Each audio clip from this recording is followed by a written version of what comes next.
guys! My name is Soham Jaibhai. And I am Muskan Agarwal. And today we are going to play Jenga, The Global Citizen Scholarship Edition. So we are the scholarship students studying at the GIIS Smart Campus, and today we are here to answer some of the most frequently asked questions regarding the scholarship program. So let's get to know the game, shall we?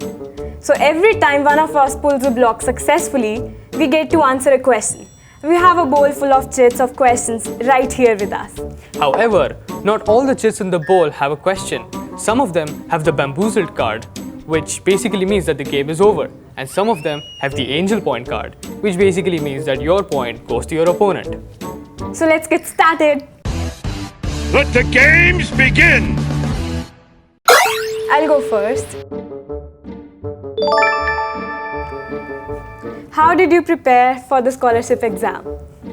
So basically, the knowledge that is being tested in the exam consists of your class 9th and class 10th syllabus. So if you have been studying properly in class 9 and 10, you shouldn't really have any problem giving the exam. But if you still need to look for some pointers, I suggest you go through your class 10 syllabus very nicely, and that you need newspapers because GK is also tested. That's about it. Alright, I'm gonna pull out one block. Okay, so is the school as smart as the name suggests? Well, yes, the school is definitely as smart as the name suggests. The reason it's called a smart campus is because it offers you utilities, it offers you various kinds of opportunities to boost yourself, not only in academics but also as a person. It offers a lot of sports opportunities, technological opportunities, and a lot of other ways in which you can build your career, and it acts as a launch pad from where you can go to your dream career or your dream country or wherever you want to go.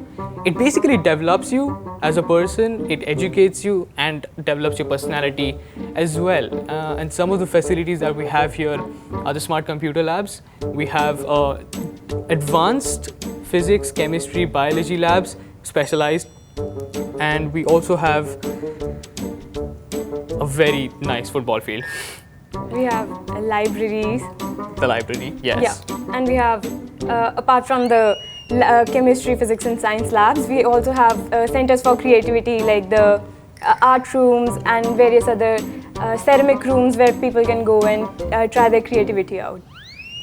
Yeah, so that's about it. The campus is specialized to help students educate themselves better and move forward in life.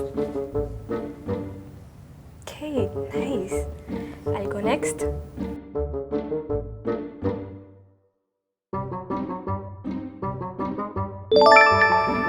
Another question.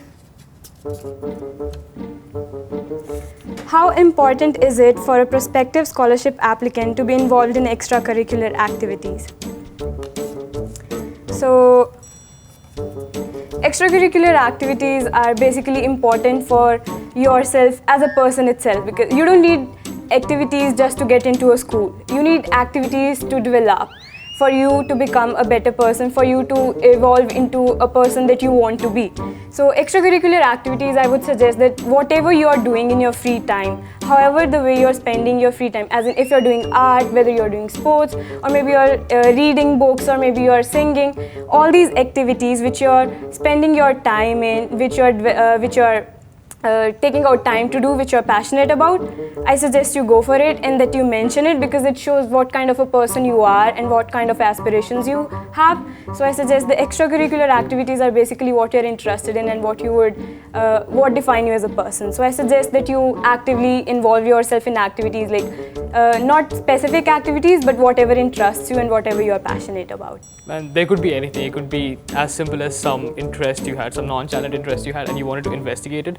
That could be your extracurricular activity, and there's a lot of scope to do it in the Smart Campus. Okay, yeah. So moving on. Okay.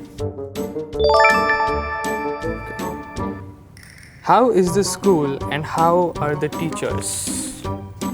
Okay. So the school, as I mentioned before, provides you a lot of opportunities. I've also mentioned before the fields that we have, the various facilities that we provide. So I think I'll talk about the teachers right now. The teachers are extremely helpful They are available anytime you want for any doubt that you might have. They can also arrange extra classes for you if you ever need to understand the concept better. Not only that, they also have a personal connect with you, so that you can approach them not only as a student but as a friend, and that really helps the understanding and the learning process. And the teachers also help you in organizing various activities which are related to your extracurricular interests. Like for example, the IB board has the GIIS Creativity Action Service. So in that, our teachers would help us, advising us what to do and how to do it. Let's move on.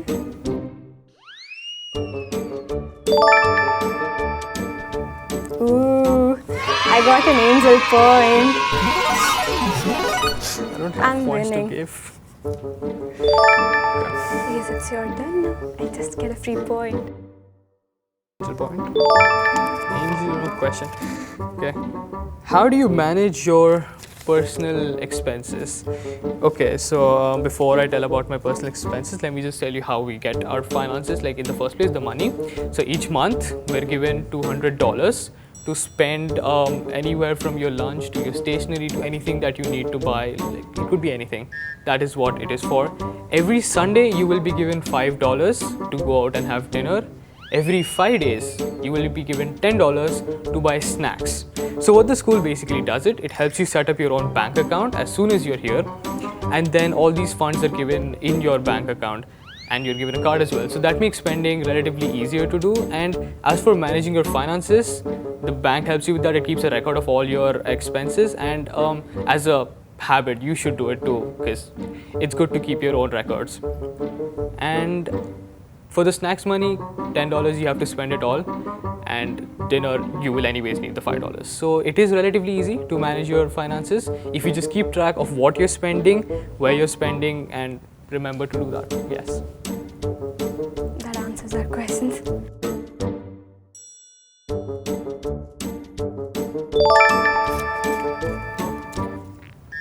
How often can you go back to visit your family, and for how long? So basically, we are allowed to go back to meet our family. Like if we're talking about our family back in India, then we are supposed to go back to India in June vacations, and in the winter vacation, that is the December vacation. However, due to the COVID situation right now, we probably will not be going back to India. But as far as our family in Singapore is concerned, we have our legal guardians here. So we can go out to meet our legal guardians once every month, and we just need to ask the teachers for permission. We just have to write a mail to them, and once it has been approved, we can just go out and meet them. So it's once a month for our guardians, and then twice a year to go back to India. Yeah, that pretty much answers the question, except that this year you won't be able to go back because there's COVID. Next year it might not be, so nothing to worry about. And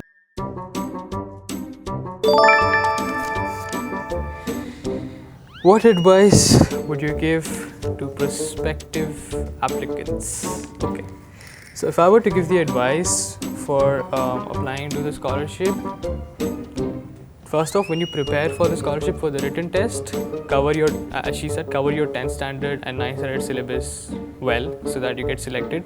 Secondly, when the interview part comes, you need, also remember, you need to have general knowledge, a lot of general knowledge. Secondly, when the interview part comes, you need to be sincere in your efforts to actually come here. You need to show that you have the potential to come here, and that is all that you need to pass the interview stage, and then you'll eventually come here. You need to be very clear as to why you're applying to the scholarship, because the scholarship has a lot of benefits to it, and it acts as I mentioned before, it acts as a launch pad for your future aspirations. So you have to take care of that, and just fully use the opportunity that you get once you come here.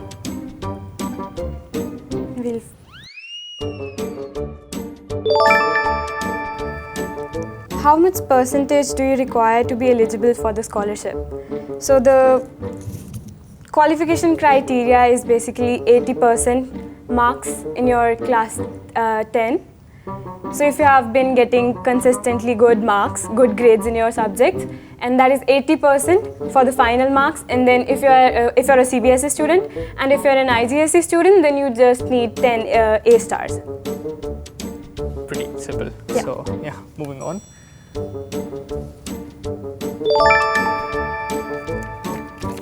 It's get out of the term. Yeah.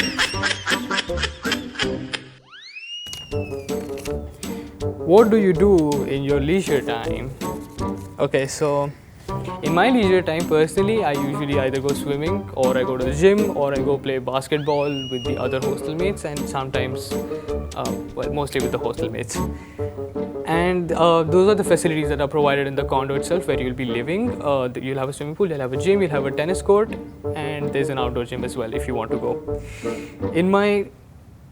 Since I'm an IB student, I have to take care of my co-curriculars as a part of the curriculum itself, which is GIIS that I mentioned before.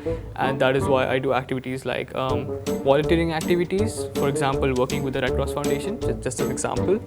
And you can also develop your skills at that time, any sort of skills that you want, like playing the piano or playing the guitar, or you could just simply relax. You could do anything in your leisure time, and it depends upon you how you want to use it. So yeah, you have all the facilities that you need. Yeah. It's my turn again. What are the facilities available at the hostel? There are a lot. I know, right? So basically, we are living in a condominium. We have apartments, and it's a girls' hostel and a boys' hostel. So we have a kitchen. In the apartment itself, there are 2 people in one room.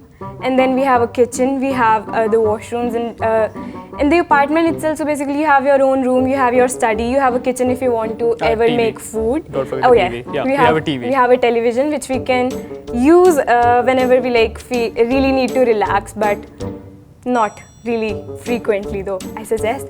And apart from the apartment itself, when we go down to the condominium, we have a gym, we have an outdoor gym, we have a swimming pool, we have a tennis court, and we also have a playground. So whenever you feel like you want to relax or you want to go have fun with your friends, you can just go out and do whatever you want.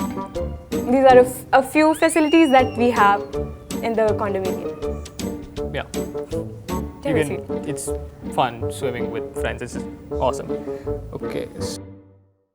Almost. Don't let it fall. Ooh, angel point. Got my point back. Let's go. Let's wait and watch.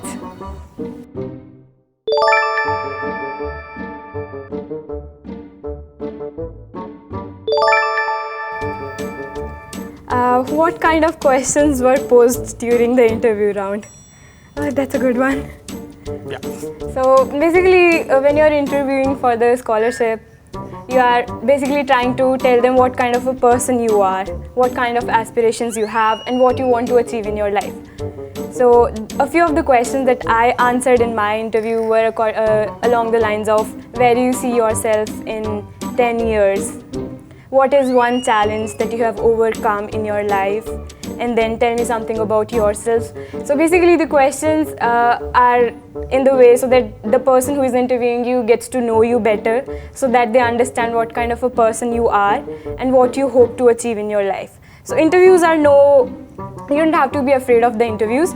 Just interact with the person, tell them what you like, what you dislike, and just talk to them like you would talk to your friend, and let them get to know you. That's what I would suggest. Well, yeah, my interview experience was a bit different.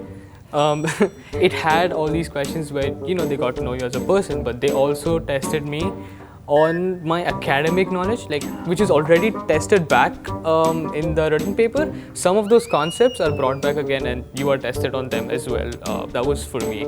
So yes, you still might want to keep those concepts in your head. Don't forget about them. Yeah. Okay, so moving on. It's going to fall now. Nah. I'm a professional. Never gonna fall. Okay. Get another turn. Okay. Intent on making it fall.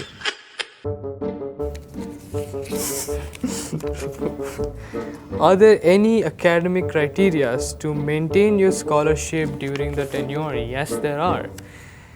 If you come here as a CBSE student, you need to score 90% and above 90% and above. in every exam. Yeah. Yeah, in every exam. If you come here as an IB student, you have to score. See, so basically the IB scoring system has 45 points.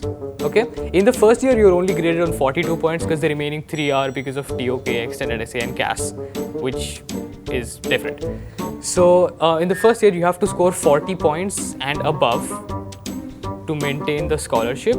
And in the second year, you have to score 42 points and above to maintain the scholarship, and that is the criteria that we have. Yeah, that's about it actually. Okay, now it's gonna fall.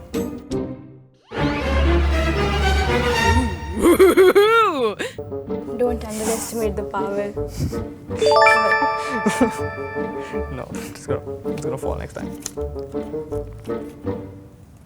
What kind of changes have you undergone as a person? Deep question. So once you get the scholarship and you move away from your parents and you come and live with your people your age in a hostel, you kind of undergo a lot of changes. And most of them are like, you grow as a person. I personally did. I grew as a person. I'm more responsible now. I know how to manage my finances. I know I have the responsibility of doing whatever I do. Nobody's here to wake me up at 6 to go to school. Nobody's here to make me food for me when once I come back home tired. We get food, we have every facility here, but it's your duty to use them responsibly and in a way which will help you grow. So basically, once you're living alone and once you're living with the people your age, you get to know yourself, you know your priorities, you advance, you become more responsible, you mature, and you kind of become more sociable. You know how to talk to people, you come to get more friends. And then, as a person, I would suggest that, I would just say that you kind of become a better version of yourself, because once you have the opportunity to explore new areas, you use those opportunities and you kind of just become a better version. Yeah. It's like a literal situation where you're out of your comfort zone, like from back in India with parents, your own house, everything, almost everything being done for you. And then when you come here, you suddenly have to do everything yourself. You have to make sure your studies are going well, your extracurriculars are going well, you like staying in good health, mental health, physical health, both. And you also need to maintain good relation with your flatmates. And you might just end up making really good lifelong friends. So it's going to be tough depending upon how you see it. If you see it as an opportunity to grow, it'll be good. And that's how I say you should see it. So it is a very good experience. Yeah, definitely friends. Yeah.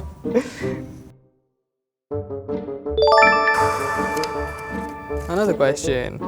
Is the city safe for living? Okay. This is Singapore. This is kind of like the safest country you'll ever be in. Okay, no, like talking more seriously, yes, it is a very safe country to live in. You're not allowed to, and you should not.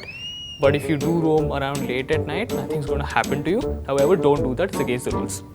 And yeah, there's always police on the watch, constantly everywhere. Even if you go to a mall nearby, they're still there, they're taking patrols, and you should ask her about it. Yeah. So as a student, I really would agree with him that it's the most safe city for a student.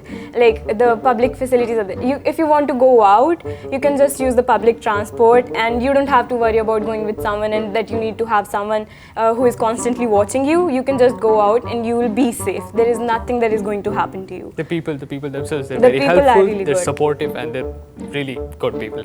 Yeah, it's about as nice as it could get. Okay, so your turn.